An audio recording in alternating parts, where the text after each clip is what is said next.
How can you resist alcohol when you really want to drink? How can you resist it when the people around you are trying to get you to drink? And what about after a really long, stressful day? How can you resist the urge to pour yourself a drink? Well, that is exactly what I'm going to be breaking down in this video today. I've got 6 things to break down for you, and after you have understood all 6 of these, it is going to make saying no so much easier, not only to the people around you, but also saying no to yourself. The 6 things that I'm going to teach you aren't only things that I've applied in my own life, but they're also things that I've applied in the Sober Clear program. And if you see all the people on the screen now, here are a number of the clients in the program that we are helping every single day get 100% control of their drinking. So these are literally battle-tested and proven ideas that will help you on your journey. Make sure to stay tuned. Just before we get into the video, if you want to get access to the free video training showing you how to control your drinking without AA or willpower, click the link in the description.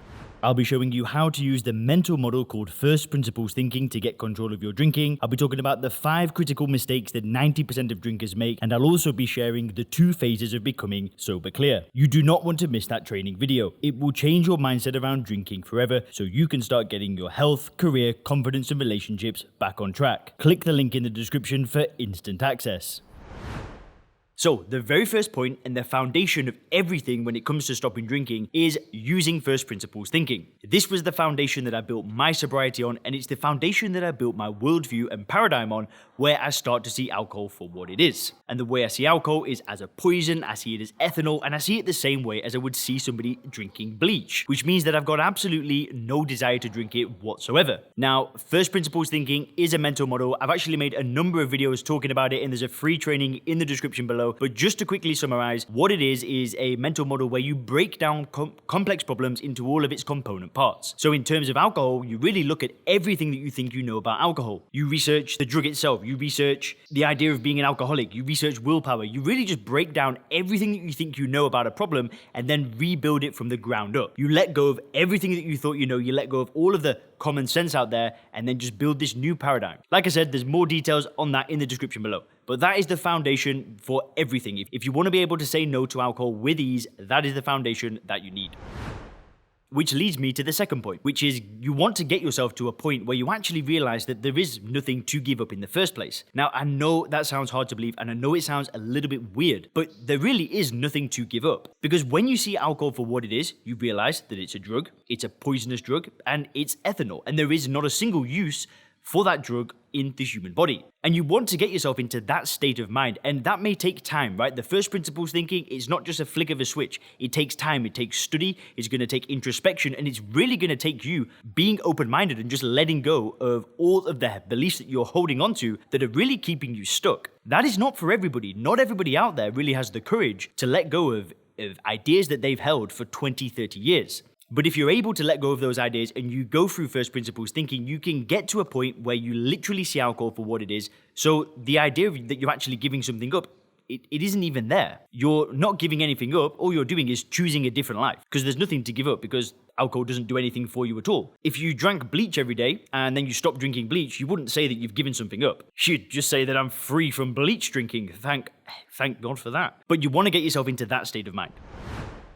And then the third point, and this is really the most important thing, is that once you're into that state of mind, is you make the decision to not drink again. And when I say a decision, I mean that you have got to go all in. It's not an attempt. It's not a 30-day challenge. It's not a 90-day challenge. You go all in. You commit to that decision. It scares a lot of people. That brings up a lot of fear. I mean, me saying this might just make you feel a little bit uncomfortable. But when you see alcohol for what it is, that is what needs to happen next. You need to go all in. You need to commit. You really just need to go for it. Because then it stops any idea or any possibility of relapse or failure. I made a video talking about relapses recently. If you click up here, you'll be able to watch that. But you need to get yourself in that state of mind where you are 100% committed to really getting rid of alcohol, getting free, and really just getting busy building a good life for yourself. Because when you bring the two together, the first principles thinking and a relentless focus on the future, it's game over. But you've really got to make that decision for it all to work in the first place.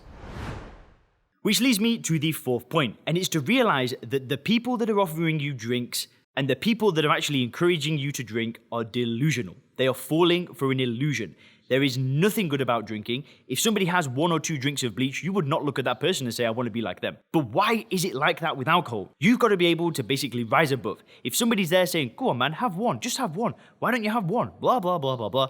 You've got to be able to go, wait a minute, why would I want to have one? Why would I want to drink this drug in the first place? It does nothing for me. It never has, it never will. And you've got to see these people for what they are. If they're trying to push drinks on you, all that's happening is they feel uncomfortable with you not drinking. That's not your problem. That is their problem. Don't sabotage yourself because they feel uncomfortable. If they feel uncomfortable, they've got to deal with it. You drinking is just doing nothing to help them anyway. And it's doing nothing to help you either. And the only reason why that individual that is trying to push the drink on you is drinking in the first place is because they want to feel like you feel all of the time as a non-drinker. It's a vicious cycle. So you literally have to rise above it and just see those people for what they are. Which really leads me to the 5th point, and this is really, really important. But when you do that, you step up. You step up as a leader. When you choose not to drink, you're not following the crowd. You're not being a sheep. You're really setting an example for the people around you. And this is the way that you can influence other people to change. You cannot influence people through telling them what to do. If I was making these videos about how to stop drinking and I was still drinking alcohol, do you think anybody would listen to me? No, of course not. The reason why people listen to me is because I set an example in my own life. I don't drink. I have no desire to drink, and that's what other people want. And you can do the same thing. You can do what I do. By not drinking, you give permission for the people around you to really step up as well. So I really encourage you to continue on the path that you're on. Step up as a leader. Set the example for the people around you. Show them what's possible when you don't drink. Show them that your health can get back on track. Your relationships can get back on track. Your business growth can improve. Your career can progress faster than ever. Show them that this is possible. And then when they're ready to make that change, then maybe that's going to open up the conversation. But really, this 5th point is you need to be a leader. We're all leaders. We need to step up as leaders. And by not drinking, you are setting an example, which is an amazing thing. And this leads me to the 6th point, and this is something that people struggle with, but it's what do I do when I stop drinking? How do I fill my time? Well, first you've got to define what it is that you want. You need to set some goals, you need to have a dream, and then the trick is just to take one step every day towards what it is that you want. And what I like to do is I always like to think about getting 1% better every single day. I always try to make a little tweak in my training or a little tweak in the YouTube channel or a little tweak in my coaching program. I just try to improve things a little bit every day. Now, the difference is when you don't drink, that progress keeps going. Everything builds up on top of each other. Whereas when you drink, you might take 2 steps forward, 3 steps back, 4 steps forward, 2 steps back. And the progress isn't linear. But when you don't drink, you can just keep improving every single day and the gains in your life will be absolutely exponential. Hope you enjoyed this video. Have a great day.